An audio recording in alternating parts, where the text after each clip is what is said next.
آپ میں بڑے سیزنڈ پولیٹیشنز پارلیمنٹیرینز بیٹھے ہیں، مجھے یہ سمجھ نہیں آ رہی کہ ڈرافٹ تو اس وقت آئے جب بل لے کیا جائے،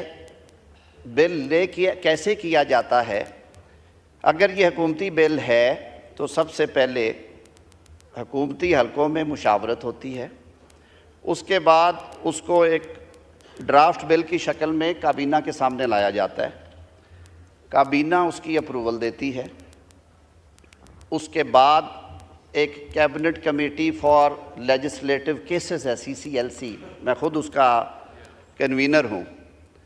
اس کمیٹی میں ایک دفعہ اچھی طرح دیکھا جاتا ہے کہ اس میں کچھ مزید چیزیں درست ہونے والی ہیں، اور اگر اتحادی حکومت ہو تو CCLC میں ہمیشہ ساروں کی نمائندگی ہوتی ہے، اس دفعہ بھی ایسا ہی ہے، پچھلے دور میں بھی ایسا ہی تھا۔ نوید قمر صاحب بیٹھے ہیں، ہم کلاس بائی کلاس پہلے دیکھتے تھے، اس کے بعد لے کے آتے تھے۔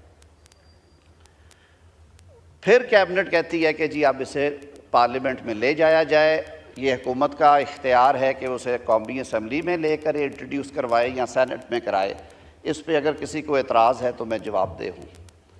ابھی یہ بل مسودہ بن کے کابینہ میں نہیں گیا، ابھی یہ CCLC میں ڈسکس نہیں ہوا، کچھ عرصے سے یہ مشاورت جاری تھی، اور کیوں جاری تھی؟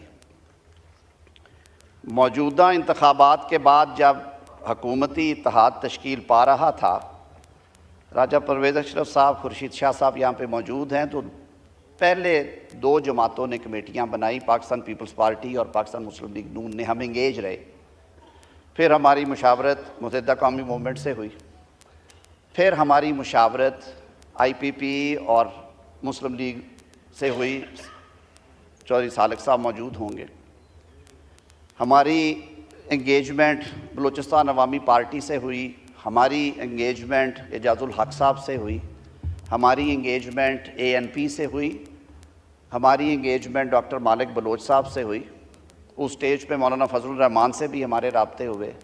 اچکزئی صاحب بڑے ہیں، ناراض ہیں، ان دنوں میں ان سے بھی کسی سٹیج پہ بات ہوئی۔